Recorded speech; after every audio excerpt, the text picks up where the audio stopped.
আমার গুরুদেব যদি আদেশ দেয় তাহলে আমি আপনাদের দেখার জন্য বাইরে আসবো, তাছাড়া। তাই এই আব্দুল নামের যে ভক্ত, এনার নামকরণ করা হয়েছে বর্তমানে কি নাম? ভক্তি তীর্থ কি মহারাজ? স্বামী মহারাজ। আমি ইউটিউবে দেখছি যে ওখানে লিখেছে যে দক্ষিণ আফ্রিকার 1.5 কোটি মানুষকে দীক্ষা দিয়েছেন ইনি। 1.5 কোটি মানুষকে হিন্দু ধর্মে নিয়ে এসেছেন। সনাতন প্রেম সে বলো, এটা আমাদের কত বড় সুনাম, সৌভাগ্য। 1.5 কোটি মানুষকে দীক্ষা দিয়েছেন। আমি শ্রী গুরুদেবকে অনেকবার, একদিন বাবা আমাকে বলছে যে আমাদের তরুণ দাদের বাড়িতে ভাইসার পাশে কেশবপুরের মধ্যে শ্রী গুরুদেব তখন বেঁচে আছেন। উনি কেশিঘাটের থেকে বাংলাদেশে আসছেন, তা আমরা ওনাকে দেখতে কেশবপুর গিয়েছি। তা এক পর্যায়ে আমাকে বলছে যে আমার ওনার খাটে উঠেছি, উঠে চরণ সেবা করছি। তা আমাকে হঠাৎ খুব গম্ভীর ভাবে আমাকে বলছে যে আমার খাটে তুমি উঠলে কেন মাস্টার? যেই না, আমি তো থতমত খেয়ে গেছি। বললাম যে কি উত্তর দেবো বলুন? যদি গুরুদেব বলে যে আমার খাটে, মানে যেহেতু সদ্গুরুদেব সবসময় একটা অন্য স্তরে থাকে, গুরুকে মনুষ্য জ্ঞান কবু না, আছে না সনাতন গোস্বামীর গুরু বন্দনায় আছে না, যে গুরুকে যেন মনুষ্য জ্ঞান কবু না করিবে, কবু না হেরিবে। দেখবে ভাগবতে লেখা আছে, আসাজ্জম্মম বিজানিয়ান্না বমন্নেত কহির্চিত ন মর্ত বুদ্ধা শ্বেত সর্বদেবময় গুরু। হে উদ্ধব, এই যে আচার্য শ্রী গুরুদেব, একে যেন কখনো মানুষ বুদ্ধি করবে না। এ জগতের দেবতারা যেমন জগতের ভক্তদের কাছে পূজনীয়, তেমনি সদ্গুরুদেব ভগবান সদৃশ। মহিমায় গুরু কৃষ্ণ এক করি জানো, গুরু আজ্ঞা হৃদে সবার জানা, কিন্তু বিশ্বাসটা কম আছে অনেকের। সবার যদি বিশ্বাস হতো তাহলে গোবিন্দ রেখে গুরুদেব ভজা উচিত না গুরুদেব ভজে গোবিন্দ ভজা উচিত? কি হবে? আগে গুরুদেব ভজে গোবিন্দ। এই জন্যে ধ্রুব কাশীনাথের ধামে, কাশীনাথ মানে কে? শিব ঠাকুর। কাশীধামে ওই যে শিষ্যটা এসে ভজন করছিলেন, তো গুরুদেবের সেবা ছাড়া আর কিছু বোঝে না। তা স্বয়ং বৈকুণ্ঠনাথ না, তো স্বয়ং কৈলাসনাথ অর্থাৎ শিব ঠাকুর চলে এসেছেন। পার্বতীকে বলছে, পার্বতী কোথায় যাচ্ছি জানো? বলে কোথায় যাচ্ছেন? বলে যাচ্ছি এক গুরুনিষ্ঠ সেবক কাশীধামে এসেছে। সে জীবনে কাশীধামে এসেছে, কিন্তু কখনো একটা বারের জন্যও কাশীনাথকে অর্থাৎ শিব ঠাকুরকে একবারের জন্যও দেখতে আসি নাই। তুমি যাবে সেই কাশীনাথকে, তুমি যাবে সেই গুরুনিষ্ঠ শিষ্যকে দেখতে? পার্বতী বলছে যে হ্যাঁ, আমি অবশ্যই যাব, চলো আমরা দুজনে মিলে সেই গুরুদেবের শিষ্যকে দেখে আসি। গুরুদেবের গায়ে কুষ্ঠ হয়েছিল। গুরুদেব বলেছিল বাড়িতে, মন্দিরের থেকে, যে আমার দুরারোগ্য ব্যাধি হবে, আমার কোনো শিষ্য যদি আমাকে সেবা করতে চায় তাহলে আমার অমুক কাশীধামে যাব, সেখানে আমার শেষ দেহ নাশ হবে, ওখানে আমাকে সেবা যত্ন করার জন্য কেউ যাবে? লক্ষ লক্ষ শিষ্যরা কেউ রাজি হলো না। এক ভোলাবালা হাবলা শিষ্য, সে বলল, গুরুদেব আমি তো জীবনে কোনোদিন আপনাকে ভালোবাসতে পারিনি, আমার জীবনে কিছু হোক আর না হোক আমি গুরুদেবের সেবা করব। সেই শিষ্য গলিত কুষ্ঠ, গায়ে ঘা, দিন রাত 24 ঘন্টা সেবা করে গুরুদেবের, একটু চোখের পাতা এক জায়গা করে না।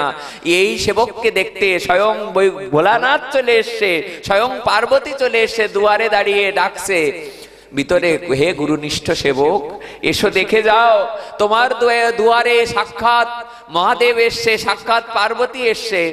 ওখান থেকে তাকিয়ে তাকিয়ে দেখছে হর পার্বতী এসে দুয়ারে দাঁড়িয়েছে। পার্বতী আর হর পার্বতীকে দেখে ওখান থেকে বলছে, গুরুদেবকে বলছে যে আমার গুরুদেব ঘুমাচ্ছে, আস্তে কথা বলো। শিব ঠাকুর আর পার্বতী বাইরের থেকে বলছে, দেখো গুরু সেবা কাকে বলে, যাকে দেখার জন্য আমরা কৈলাস থেকে দুজনে এসে দাঁড়ালাম, আমাদের বলে আস্তে কথা বলুন, আমার গুরুদেব এখন ঘুমাচ্ছে। তুমি একটু বাইরে এসো না, তোমাকে দেখার জন্য আমরা বৈকুণ্ঠ থেকে, কৈলাস থেকে এসেছি। তাহলে আমার গুরুদেব উঠুক, আমার গুরুদেব যদি আদেশ দেয় তাহলে আমি আপনাদের দেখার জন্য বাইরে আসবো, তাছাড়া। গুরু সেবা। আশ্চর্য হতে গুরুদেবের ধ্যান মানে চেতনা এসছে, চেতনা মানে জেগে উঠেছেন। উঠে এই শিষ্যর দিক তাকাচ্ছে, কিছু বলবি বাবা? তা বলে আপনার গায়ে গলিত কুষ্ঠ, দুয়ারে শিব ঠাকুর পার্বতী ওনারা অনেক সময় এসে দাঁড়িয়ে রয়েছেন আমাকে একটু দেখার জন্য, আমি যাব? গুরুদেব বলছেন যে তুমি এখনো যাও নাই, শিব পার্বতীকে বাইরে দাঁড়ি করিয়ে রেখেছো। তখন শিষ্য বারবার করে বলতে লাগলেন, গুরুদেব আমি তো তাদের ডাকি নাই, তারাই এসছে বৈকুণ্ঠ থেকে। বলে গুরুদেবের চরণ সেবা করার কি মাহাত্ম্য হতে পারে যে আমি আপনার সেবা করছি আর তারা আমাকে বৈকুণ্ঠ থেকে, কৈলাস থেকে দেখবার জন্যে আমার দুয়ারে এসে দাঁড়িয়ে রয়েছে। তাই তারা চলে গেলেও, তারা কষ্ট পেলে আপনি তো রয়েছেন, আপনার জন্যে তারা অবশ্যই আবার এখানে আসবে। মহাপ্রভুকে তেল নিয়ে এসে দেওয়ার জন্য জানো মা, জগদানন্দ পণ্ডিত তেল নিয়ে এসেছিলেন নবদ্বীপ থেকে। তা নবদ্বীপ থেকে জগন্নাথ ধাম কত পথ? আমরা ট্রেনে গেলাম তা অন্তত প্রায় ক ঘন্টা, 7-8 ঘন্টা লেগে গেল। তাহলে অন্তত প্রায় 1000 কিলোমিটারের কাছে হবে। 1000 কিলোমিটার পথ জগদানন্দ পণ্ডিত হাঁটতে হাঁটতে নবদ্বীপের থেকে। জগদানন্দ পণ্ডিত আর কেউ নয়, যিনি সেই মহাপ্রভুর পার্ষদ। জগদানন্দ পণ্ডিতকে মহাপ্রভু বলছে আমার মা কেমন আছে নীলাচলে, দেখে আমার মা কেমন আছে নবদ্বীপে, দেখে এসে বলবে। তা মা আসার সময় বলছে, জগদানন্দ আমার নিমাই কি এখনো ধুলায় গড়ায়? আমার নিমাই কি সরষের তেল মাখে এখনো? জগদানন্দ পণ্ডিত সান্ত্বনা দেওয়ার জন্য বলছে, জগদানন্দ পণ্ডিত বলতে পারছে না তোমার ছেলে আরো বেশি ধুলাই গড়ায়, এখন আর কোনো সেবাও করতে চায় না, দিন রাত শুধু রাধা রাধা রাধা রাধা গম্ভীরার মধ্যে ভজন করছে, তার আর কোনো কর্ম নেই। জানো তোমার নিমায়ের শরীর আগের চেয়ে পাতলা হয়ে গেছে, এখন শুধু ভজনই করে, সেবা করতে চায় না। মা কি বললো জানো? মা বলল, তাই আমার নিমাই তাহলে আগের চেয়ে ভালো আছে না? আমার নিমাই এখন আর ধুলাই গড়ায় না, সরষের তেল মাখবে আমার ছেলে। জগদানন্দ পণ্ডিত বলতে পারছে না যে নিমাই তেল মাখবে না, তেল নিয়ে কি হবে। জগদানন্দ পণ্ডিত বললেন, হ্যাঁ মা তাহলে একটু তেল দিয়ে দাও, একটু সরষের তেল আমি নিমাইকে দেব। 1 কলসি সরিষার তেল দিয়ে দিয়েছে মহাপ্রভুর কাছে।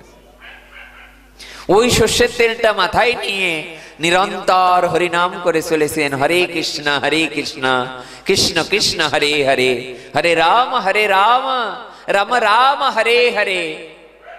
হরিনাম করতে করতে আসছে কোথায় নবদ্বীপ আর কোথায় পুরীধাম। কমাস ধরে হাঁটতে হাঁটতে, খাওয়া না দাওয়া না, তেলটা এনে হঠাৎ করে আমার চৈতন্য মহাপ্রভুর গম্ভীরার সামনে এসে দাঁড়িয়েছে, এসে বলছে যে নিমাই এই দেখো তোমার মা সতীমা 1 কলস তেল পাঠিয়েছে, এই তেলটা যেন আমার নিমাই গ্রহণ করে। চৈতন্য মহাপ্রভু এসে বললেন, আমার মা ভালো আছে তো? জগদানন্দ পণ্ডিত একবারও বলছে না যে মায়ের শরীর পাতলা হয়ে গেছে, হাড় ককাম ছাড়া কিছু নেই। নিমাই নিমাই বলে দিন রাত পাগলের মতো প্রলাপ করে। বলে ঘরের মধ্যে যে দেখে যে মা সচিমা কেমন আছে, বলতে ঘরের মধ্যে যে যেন বাল গোপালের সেবা দিচ্ছে, আর সচিমা বলছে কইরে যশোদা, কইরে আমার গোপাল, কইরে আমার গোপাল, এই আমার গোপাল, গোপাল মনে হয় এই গোষ্ঠে যাচ্ছে, এই গোষ্ঠের থেকে আসছে। আর একবার বলছে এ আমার নিমাই, নিমাই কেমন আছে, আই বাবা নিমাই প্রসাদ। মা যেন পাগলের মতো হয়ে গেছে, দিন রাত একটু প্রসাদও পেতে চায় না। বিষ্ণুপ্রিয়া সামান্য একটু দুটো প্রসাদ রান্না করে দেয়, সেই অন্নটা গ্রহণ করে, বলতে পারছে না, তবু বলছে মা তোমার জন্য 1 কলসি তেল পাঠিয়েছে। এই তেলটা যেই না আমার মহাপ্রভুর সামনে দেয়া হলো, নিমাই বলতে লাগলেন এই তেলটা তুমি এক কাজ করো না, জগন্নাথের মন্দিরে দিয়ে এসো, জগন্নাথের সেবা হোক। যেই না বলছে যে এই তেল জগন্নাথের সেবা হোক, এই কথা বলার সাথে সাথে জগদানন্দ পণ্ডিত তেলের হাঁড়িটা নিয়ে, তেলের কলসটা নিয়ে চৈতন্য মহাপ্রভুর সামনে আছাড় দিয়ে ভেঙে দিলেন। বলে, যে তেল আমার চৈতন্য মহাপ্রভুর সেবায় লাগবে না, সেই তেল আমি জগন্নাথকে গ্রহণ করতে দেব না। কারণ আমি শুনেছি বাসুদেব ঘোষ করে করজোড়ো হাত, যেই গৌর সেই কৃষ্ণ সেই জগন্নাথ, কিন্তু তবুও একটা অসল একটা সসল। আমার জগন্নাথকে আমি কোনোদিন এই তেল গ্রহণ করতে দেব না যদি না আমার নিমাই এই তেল গ্রহণ না করে। এই না হলে লীলা কথা। কি প্রেম, ইষ্টনিষ্ঠা কাকে বলে? যে তেল আমার গৌর না পায় সেই তেল আমি জগন্নাথকে পেতে দেব না। আমরা যে কথাটা বলতে বলতে এখানে এসেছিলাম যে নবদ্বীপে তখন ভীষণ বন্যা হয়েছে, এত বন্যা। সিদ্ধ জগন্নাথ দাস বাবাকে মাথায় করে এনে তখন এরপরে উনি 32 বছর বেঁচে ছিলেন। 118 বছর বয়সে উনি বৃন্দাবন ধামের থেকে নবদ্বীপে এসেছিলেন। এরপরে আরো 32 বছর উনি বেঁচে ছিলেন। উনি যখন এসে ওখানে নবদ্বীপে যে মন্দিরে ভজন করতেন, আপনারা দেখেছেন সেই মন্দিরটা? গিয়েছেন এখানে কেউ? হ্যাঁ, আপনারা যাবেন, দর্শন করে আসবেন। নবদ্বীপে দেখুন, প্রসিদ্ধ বললেই দেখিয়ে দেবে। ওই যে সেই বৃক্ষটা এখনো, যে উনি যে বৃক্ষতালে বসে বসে ভজন করতেন, ওর এক একটা বাকল, এক একটা ছাল যখন উঠে গিয়েছিল, ওর প্রত্যেকটা ছালের গায়ে সব হরিনাম লেখা ছিল, হরে কৃষ্ণ হরে কৃষ্ণ। এমনি এমনি কি তার নাম সিদ্ধ জগন্নাথ দাস বাবা? দেখবে ইস্কনের পরম্পরায় প্রথমে দেখবে জয় পতাকা স্বামী মহারাজের ছবি, তারপরে দেখবে অভয়চরণ, আরো তারপরে দেখবে কি সরস্বতী গোস্বামী, তারপর ভক্তিবিনোদ ঠাকুরের ইয়ে দেওয়া আছে, তারপরে দেখবে গৌর কিশোর দাস বাবা, তারপরে দেখবে সিদ্ধ জগন্নাথ দাস বাবা। তা সিদ্ধ জগন্নাথ দাস বাবা কি কোনো সাধারণ ব্যাপার? প্রেমসে বলো। সিদ্ধ জগন্নাথ দাস বাবা যে বললেন এখানেই ভজন করবে, এত পরিমাণ বন্যা হয়েছে, কদিন কিছু কিছু মন্দির থেকে দুটো খিচুড়ি রান্না করে অনেকে দিয়ে যেত সিদ্ধ জগন্নাথ দাস বাবার ওখানে। কিন্তু কদিন পরে বন্যার আরো বেশি উপদ্রব হলো, যে বন্যার জলের মধ্যে কোনো সাধারণ মানুষ কলার বেয়াই করে আর আসতে পারলো না। সিদ্ধ জগন্নাথ দাস বাবা না খেয়ে থাকা আরম্ভ করলেন, বিহারী দাস বাবা না খেয়ে থাকা আরম্ভ করলেন। 2-4 দিন যেতে যেতে না খেয়ে সিদ্ধ বিহারী দাস বাবার শিষ্য জগন্নাথ দাস বাবার শিষ্য বিহারী দাস বাবার গায়ে জ্বর চলে আসলো। এত জ্বর আসলো, এই কথাটা খেয়াল করে শোনো মা, এত বেলা ধরে এই কথাটা বলবার জন্য এখানে এসছি। বিহারী দাস বাবার গায়ে এত জ্বর, ওই জ্বর অবস্থায় উনি শয়নে রয়েছেন, অজ্ঞান হয়ে গেছেন জ্বরের তাড়নায়। অনেকদিন কিছু খায় না তো। সিদ্ধ জগন্নাথ দাস বাবা চোখ দুটো পাপড়িগুলো তার এরপরে চলে এসছে, মানে 130-40 বছর বয়স হলে যা হয় এরকম খর্বাকৃতি রয়ে গেছে, অর্থাৎ দেখতে যেন মনে হয় ছোট হয়ে গেছে। উনি মাঝে মাঝে এরকম চোখের ডালাটা তুললে তখন চোখে দেখতে পায়, কিন্তু ডালা না তুললে চোখে দেখতে পায় না। আহা, প্রেমসে বলো। তা উনি চোখের ডালাটা তুলে বিহারীকে দেখে বলছে, বিহারী খুব খারাপ লাগছে না? বিহারী আর কথা বলছে না, অজ্ঞান হয়ে গেছে। 20, 21, 22 দিনের দিন, 22 দিন ধরে অনাহারে রয়েছেন। সিদ্ধ জগন্নাথ দাস বাবাও কোনো প্রসাদ পায় না, বিহারী দাস বাবাও 22 দিন না খেয়ে রয়েছে। কয়দিন? 22 দিন। সিদ্ধ জগন্নাথ দাস বাবা যে কিছু শিষ্যরা আসলো ওখানে, শিষ্যদের বললেন একটু টেলিগ্রাম করো না, কলকাতা থেকে একটু ডাক্তাররা আসুক। তখনকার সময় কলকাতা অনেক বড় বড় ডাক্তার ছিল। ডাক্তাররা এসে আমার বিহারীকে বাঁচিয়ে না দিলে আমি বাঁচবো না প্রাণে। কৃষ্ণ কৃপা জগৎময়, গুরু কৃপা কোন কোন ভাগ্যবানের হয়। আমি একটা পাঠ শুনেছিলাম নবদ্বীপের কিশোর গোস্বামীর, তো উনি পাঠে বলছে যে বাবা, শিষ্য যখন গুরুদেবের মন্ত্র পেয়ে বীজমন্ত্র সন্ধানিক করে, সন্ধানিক করার সময় গুরুদেবের চরণ স্মরণ করলে সেই শিষ্যের কল্যাণ হবেই হবে, এতে কোনো সন্দেহ নাই। আরবার বলছি, যখন সদ্গুরুদেব শিষ্যের কারণে মন্ত্র দেয়, এই মন্ত্র পাওয়ার পর শিষ্য যখন সন্ধানিক করতে বসে, এই শিষ্য যখন গুরুদেবের চরণ শরণ করে, সেই শিষ্যের যে কল্যাণ হবেই হবে, এতে কোনো সন্দেহ নাই। কিন্তু গুরুদেব যদি সন্ধানিক করতে বসে ওই শিষ্যের কথা মনে হয়, তাহলে শিষ্যের কি হবে? উনি বললেন, শিষ্যের যদি গুরুদেবের কথা স্মরণ হয় তাহলে শিষ্যের মঙ্গল হয়, আর গুরুদেবের যদি শিষ্যের কথা মনে করে তাহলে মনে রেখো সেই শিষ্যের আর কখনো হরিভজন করাই লাগবে না। কৃষ্ণ কৃপা জগৎময়, গুরু কৃপা কোন বলুন কথাটি, পত্রী বলুন, ভাগ্যবানের হয়। ব্রহ্মাণ্ড ভ্রমিতে কোন ভাগ্যবান জীব, তারপর গুরু কৃষ্ণ প্রসাদে পায় ভক্তিলতা বীজ, চৈতন্য চরিতামৃত। মালি হইয়া সেই বীজ করে আরোপণ। আমাদের মালিক হলে হবে না, কি হতে হবে? মালিক হতে হবে। আমরা যদি মালিক সেজে বসি তাহলে গোবিন্দের কৃপা পাবো না। বলছে এ জগতে যেমন মালি হয়ে যদি জল সিঞ্চন করে বিভিন্ন ফুলের গাছে, সেই গাছ থেকে যেমন ফুল পাওয়া যায়, তেমনি ভাবে এ জগতে শ্রবণ কীর্তন যদি কেউ করে তাহলে একদিন না একদিন গোবিন্দ কৃপা তার অবশ্যই মিলে যাবে। তাই পদকর্তা বলছেন, কবিরাজ কৃষ্ণ গোস্বামীপাদ বলছেন, ব্রহ্মাণ্ড ভ্রমিতে কোন ভাগ্যবান জীব গুরু কৃষ্ণ প্রসাদে পায় ভক্তিলতা বীজ, মালি হইয়া সেই বীজ করে আরোপণ, শ্রবণ কীর্তন জলে করায় এসেছন। আর কি বললেন? সিদ্ধ বিহারী দাস বাবা 22 দিন অনাহারে রয়েছেন। ডাক্তার আসলো কলকাতা থেকে। ডাক্তার এসে দেখে বললেন যে, নারী দেখে বললেন, আপনি কিছু মনে করবেন না, আজকের রাতটা হয়তো টিকবে না। এই কথা বলার সাথে সাথে জগন্নাথ দাস বাবা বললেন যে, আমার শিষ্য আমাকে রেখে আগে চলে যাবে, আজকের রাতটা টিকবে না। ওদের তাড়িও না, ওরা বিল্লমঙ্গলদার মুখে পাঠে শুনেছি যে কুকুর নাকি যখন হরি কথা হয়, আজান হয়, ওরা ঘেউ ঘেউ করে ডাকে। ওদের তো লম্বা জিহ্বা, ওরা বারবার চিৎকার করে করে জটলা পাকায়। 2-4টে কুকুর ওরা চিৎকার করে করে আমাদেরকে বলতে থাকে, আমার তো এ জগন্ময় হরি বলা হলো না, তোমরা যারা বেঁচে আছো হরিনাম করার মতো জিহ্বা পেয়ে সবাই বদন ভরে একবার হরি বল বলো।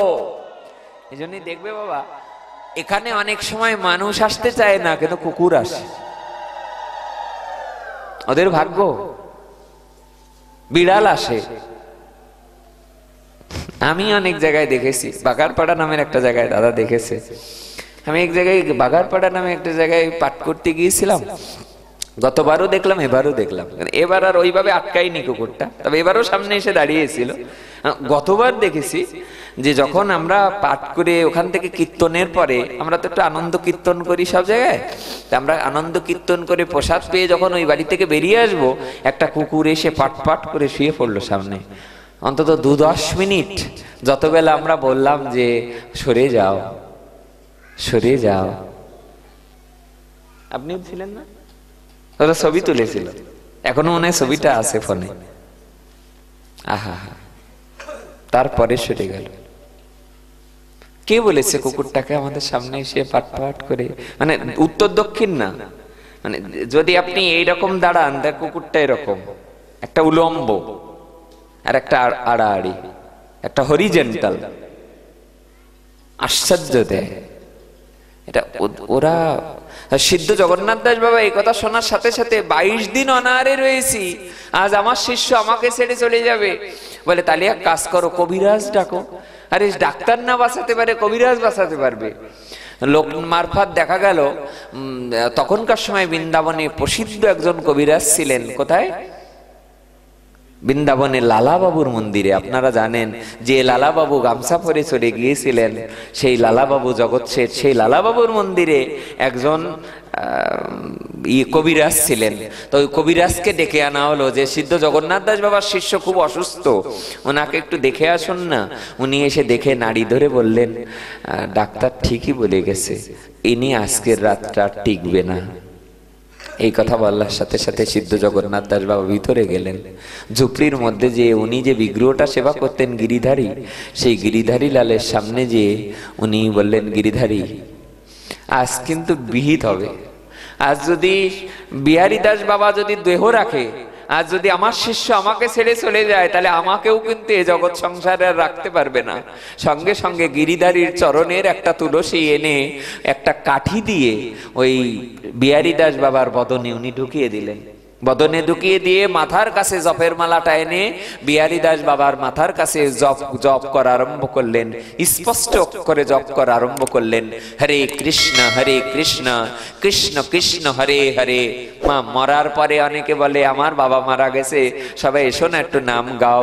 মরার পরে নাম গাইলে মা বাবার কানে আর যায় না, তাই বেঁচে থাকতে থাকতে সবার গাইতে হয়, হরে কৃষ্ণ কৃষ্ণ কৃষ্ণ হরে হরে, হরে রাম রাম রাম হরে হরে।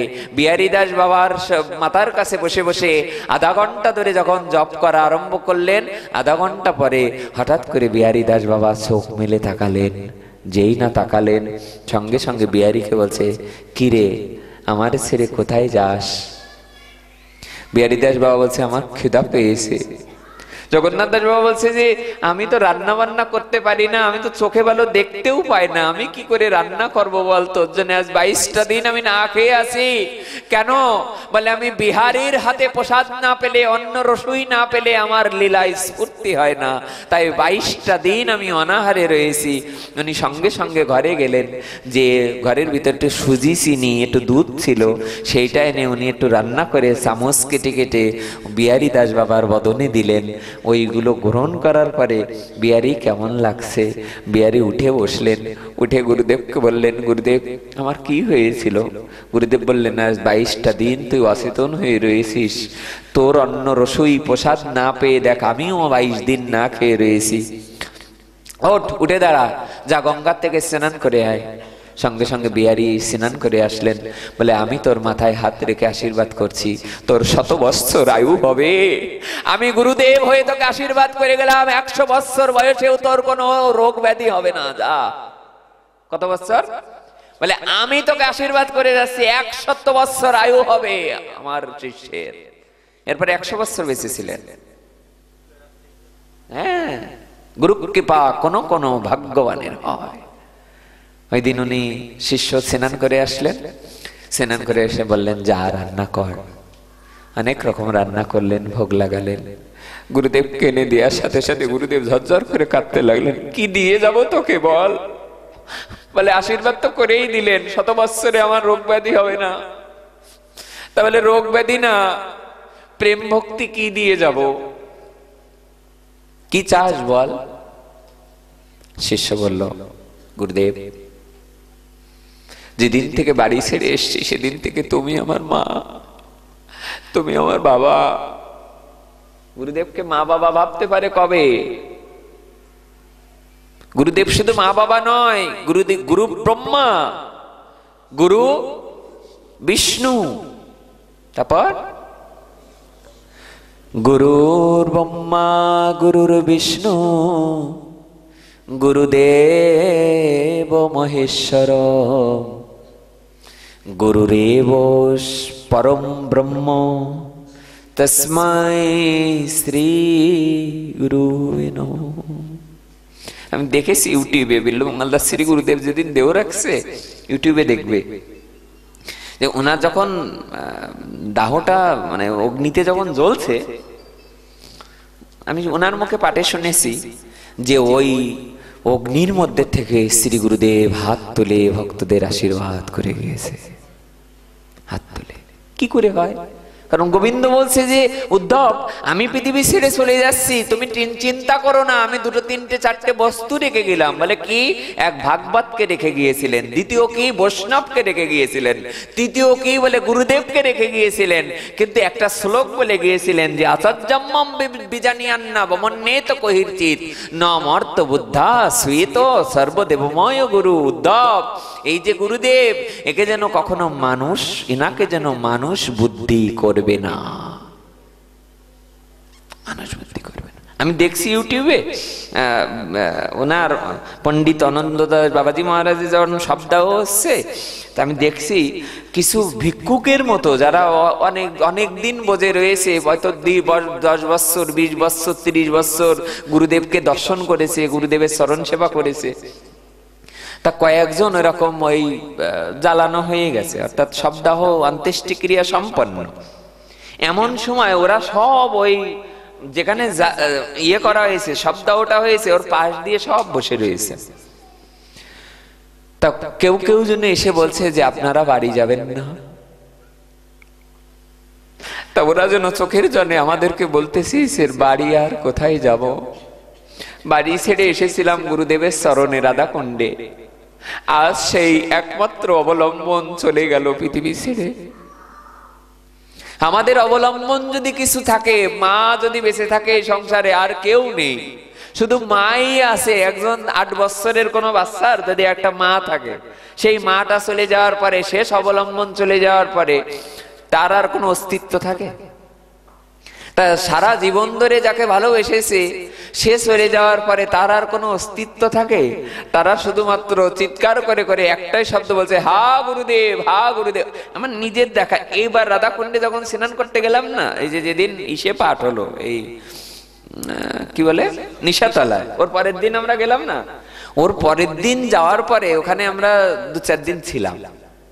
যেদিন ফিরে আসবো ওই দিন রাত্রিবেলায় ওই যে একজন দেও রাখলো, চরণ দাস বাবা মানে সম্ভবত, ওই রাধাকুণ্ডে স্নান করতে করতে ওখানকার একটা কি মন্দির, আমি মন্দিরটার নাম ভুলে গেছি, যদিও ইউটিউবে প্রচার হচ্ছে, ওই মন্দিরের কোন একটা মন্দির, ওখানে ওই মন্দিরে দীর্ঘদিন সেবায়িত ছিলেন উনি রাধাকুণ্ডের পারে। তা উনি ওই দিন যখন পড়ে যেয়ে ওখানে দেহ রাখলেন, দেহ রাখার পরের 2-3 দিন পরের কথা, ওই দিন রাত্রেবেলায় আমি আমাদের সাথে যারা ছিল ওদেরকে বললাম কি, দাদা তোমরা কিছু মনে করবে না, আমি আর একটু কালকে তো চলে যাব, তা আমি একটু রাধাকুণ্ডের বাড়িতে একটু ঘুরে আসি, অনুমতি যদি দেন, আপনারা দরজা যদি একটু চাবিটা রাখেন তাহলে আমি রাধা কলোনির মধ্যে রয়েছি, আমাকে একটু কিছু মনে করবে না, আমি কালকে চলে যাব, রাধাকুণ্ডটা আর একবার একটু দেখে যায় না।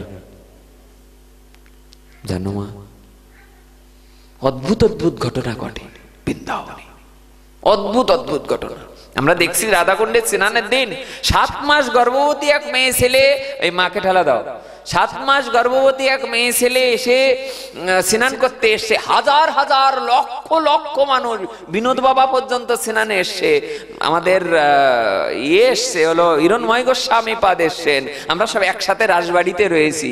এর মধ্যে এক গর্ভবতী মেয়ে ছেলে, 7 মাস গর্ভবতী, সেই মেয়ে ছেলে ওর মধ্যে স্নান করার জন্য ঢুকেছে।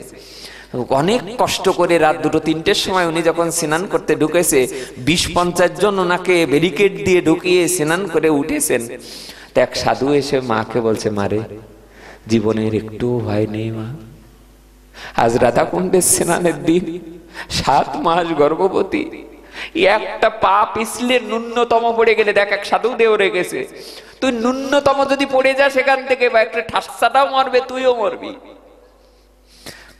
উনি কাঁদতে কাঁদতে বললেন, বাবা সামিন, হিন্দিতে বলে সামিন, সামিন, আজ বোঝবাসী আমি, আজ 30 বছর আমার বয়স, আমার জ্ঞান হওয়ার পরের থেকে 20 বছর রাধাকুণ্ডের স্নানের দিন আমি স্নান করি রাধাকুণ্ডে। তা কাল সারা রাত ঘুমাতে পারিনি, মনে করছি যদি ওই স্নানে যায় তাহলে তো পা পিছলে হয়তো আমিও মারা যাব, বাচ্চাটাও মারা যাবে। তাহলে মনে মনে একটা শক্তি জোগালাম, মরে যায় যাক, আমিও মরে যাই যাব, তবু যেন রাধাকুণ্ডের পাড়ে স্নানের দিন রাধাকুণ্ডের পাড়ে একবার স্নান করতে পারি।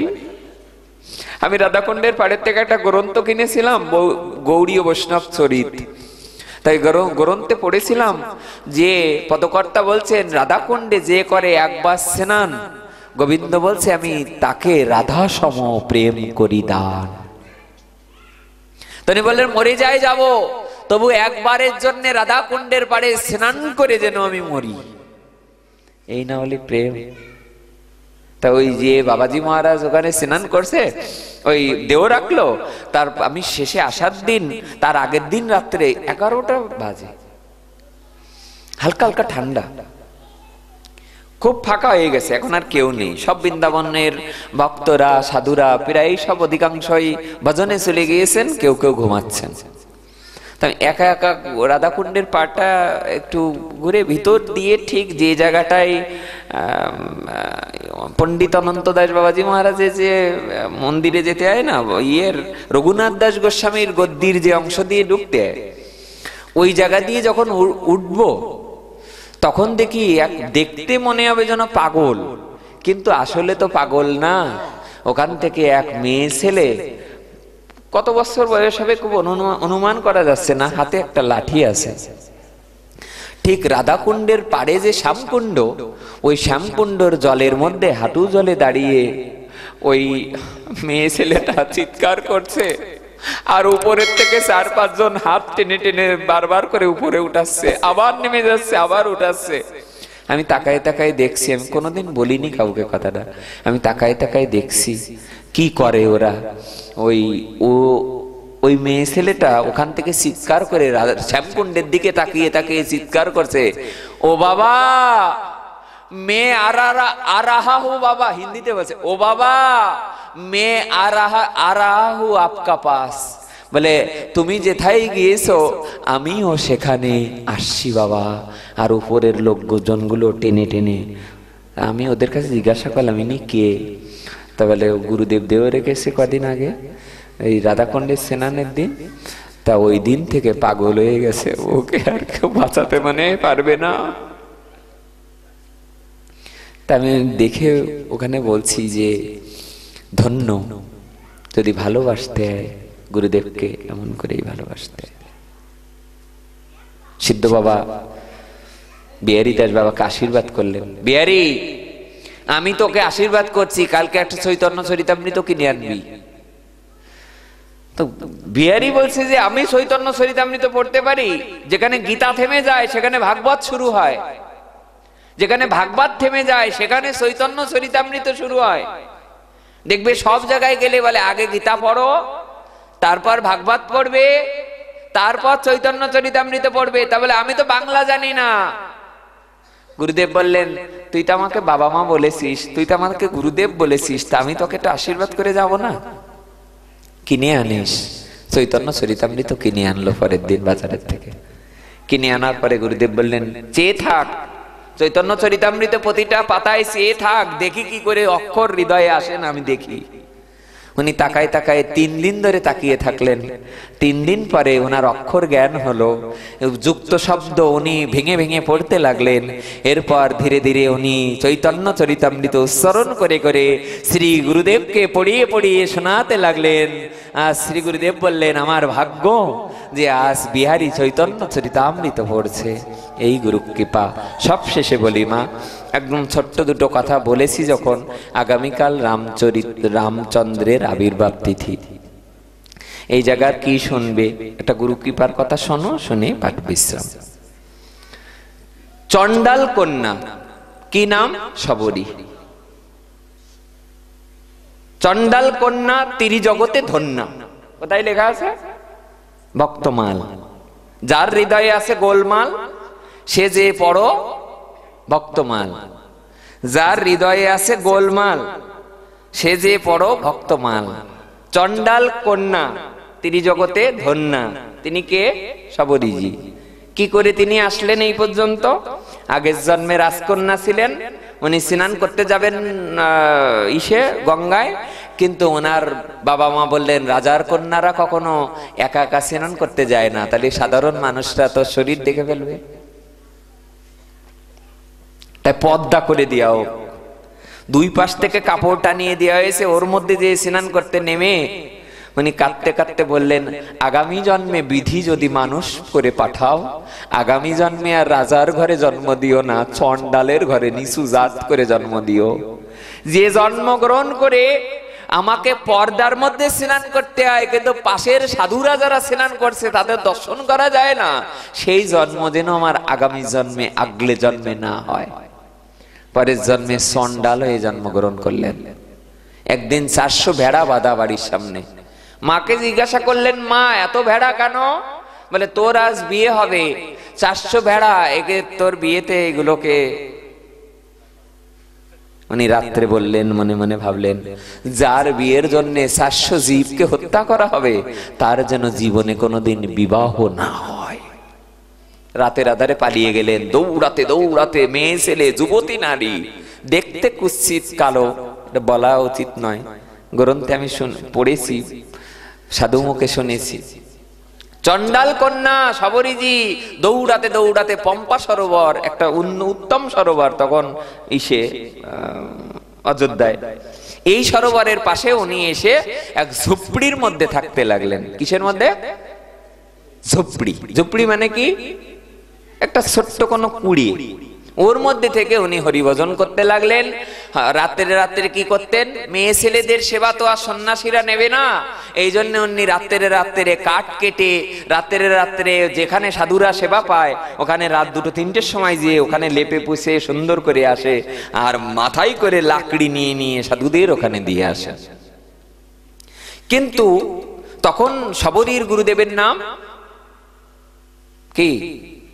কাল তো রাম কথা বলতে, শবরী গুরুদেবের নাম কি? মাতঙ্গ ঋষি।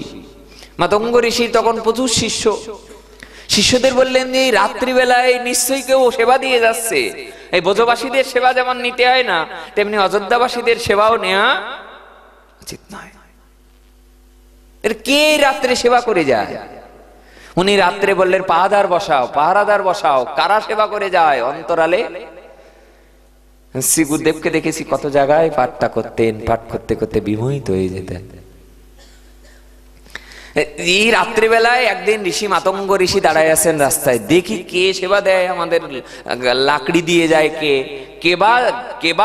কেবা ঘর ঝাঁটি দেয়, কেবা কাষ্ঠ আনে। দেখবে ইসে লেখা ভক্তমাল গ্রন্থে পদ আকারে লেখা আছে, কেবা ঘর কেবা রাস্তা ঝাঁটি দেয়, ঝাঁটি মানে ঝাঁটা আর কি, ঝাড়ু। কেবা রাস্তা ঝাঁটি দেয়, কেবা কাষ্ঠ আনে। তখন উনি যখন গাছের আড়ালে রয়েছেন, হঠাৎ করে দেখা এক মেয়ে ছেলে, সে ওই কাষ্ঠ এনে ভিতরে দিয়ে যাচ্ছেন সামনে যে দাঁড়াটা। কে?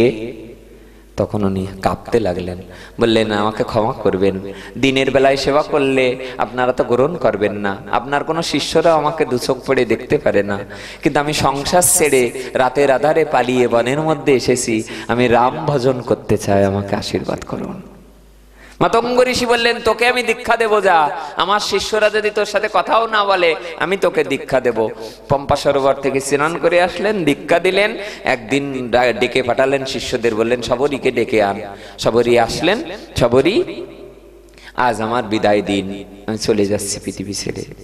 শবরী চিৎকার করে করে কাঁদতে লাগলেন, আপনি ছিলেন একমাত্র অবলম্বন, পৃথিবীর কেউ আমার নেই, আমার মা বাবা কেউ নেই, তাহলে আমার শিষ্যরা তো তোকে দেখবে না, তবে মা তুই ঝুপড়ির মধ্যে থাক, আমি বিদায় বেলায় তোর মাথায় হাত রেখে আশীর্বাদ করে গেলাম মা। এ জগতের সমস্ত ভক্তরা ভগবানকে খুঁজতে মন্দিরে যায়, বনে যায়, আমি তোর মাথায় হাত রেখে আশীর্বাদ করছি, স্বয়ং অনাদিরাদি রামচন্দ্র এবং লক্ষণ তোর দুয়ারে এসে শবরী শবরী বলে একদিন ডাকবে, তোর দুয়ারে এসে। গুরুদেব আশীর্বাদ করে গেলেন, কাঁদতে লাগলেন ঝরঝর করে, গুরুদেব যেও না আমায় ছেড়ে। গুরুদেব চলে গেলেন। পরের দিন থেকে রাম ভজন শুরু হয়ে গেল। কি রাম গান গায় জানো মা?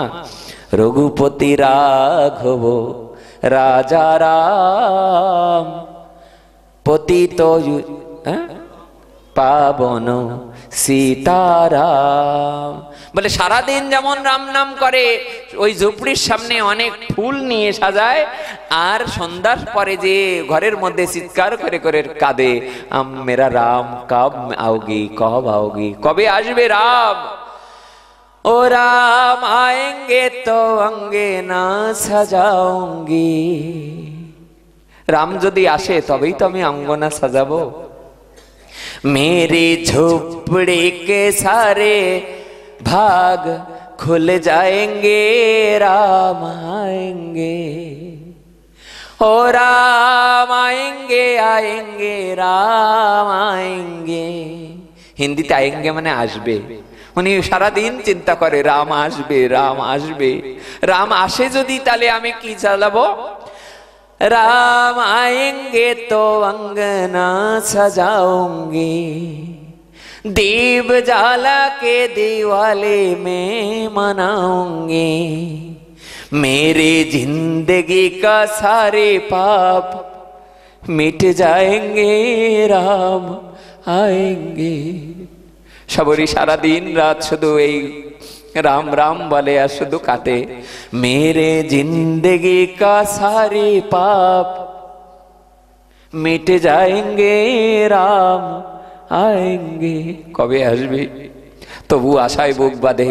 আমার গুরুদেব যে আমাকে আশীর্বাদ করেছিল, আমাকে কারোর দুয়ারে যাওয়া লাগবে না, আমার দুয়ারেই রাম লক্ষণ আসবে। তবুও কি গায় আর কি গায় মা? राम आसबे, राम आसबे, राम ओ राम आएंगे आएंगे, राम आएंगे।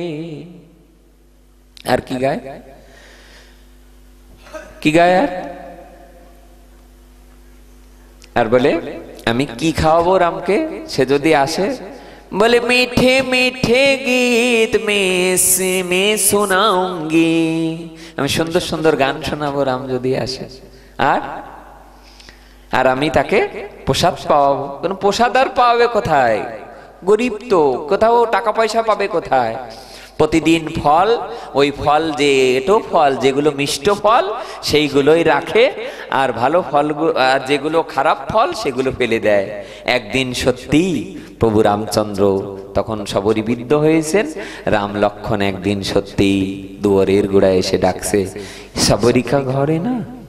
শবরীর ঘর, শবরীর ঘর। শবরী তো দুয়ার খুলে দেখছে যে কে। হঠাৎ করে তাকিয়ে দেখে মর্যাদা পুরুষোত্তম রামচন্দ্র আর লক্ষণ সামনে।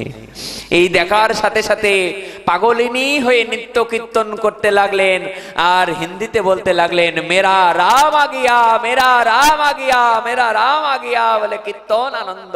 পাগলিনী হয়ে নৃত্য কীর্তন করতে লাগলেন, আমার রাম এসে গেছে, রাম এসে গেছে। লক্ষণ বলছে, শবরী তুমি জানো না তোমার দুয়ারে কে এসেছে, তাকে ঘরে বসতে দাও। ঘরে নিয়ে গেলেন। কোথায় বসতে দেব? ওরে ঝুপড়ির মধ্যে সেই ছোট্ট একটা খট্টা, সেই খট্টা মানে খাটের উপরে, সেখানে বসতে দিলেন রাম লক্ষণকে। বসতে দেওয়ার পরে উনি বললেন যে, লক্ষণ বারবার করে বলছে ইনি কি করবে তোমার? লক্ষণ রেগে যায় মাঝে মাঝে, ইনি কি করবে? ইনি তোমাকে সীতা উদ্ধারের জন্য কিছু বলতে পারবে? কি বললো জানো? রামচন্দ্র বলল, লক্ষণ কাউকে ছোট করা উচিত নয়, কারোর উদ্দেশ্য না জেনে কাউকে মন্তব্য করা উচিত নয়। রাতের আধারে একটা জোনাক পোকা, সেও মানুষকে আলো দেখাতে পারে, দেখি না কিছু করতে পারে কিনা শবরী। শবরী তখন অনেক মন্তব্য করলেন কি করে সীতাকে উদ্ধার করতে হবে। তখন রামচন্দ্র বিশ্রাম কথা, রামচন্দ্র তখন কি করলো মা? রামচন্দ্র বললেন, শবরী খিদে পেয়েছে। ভগবানের খিদে লেগে যায় ভক্তের কাছে আসলে, খিদে পেয়েছে শবরী, তাহলে কি খেতে দেবো? শবরী বলে, আমি নিজেই 10-12 দিন সেবা পাই না। তা তখন গোবিন্দ রামচন্দ্রই দেখাচ্ছে, শবরী ওই যে কি বাধা ওগুলো। তা তখন উপরের দিকে তাকিয়ে বলছে যে, প্রভু রাম আমি জঙ্গলে জঙ্গলে যত মিষ্টি ফলগুলো এটো ফলগুলো তোমার জন্য রাখতাম, সেগুলো সব উপরে বাধা রয়েছে, বলে পারো আমি সেবা করব। উনি পারলেন। ওই পারার পরে সেখান থেকে কিছু এটো ফল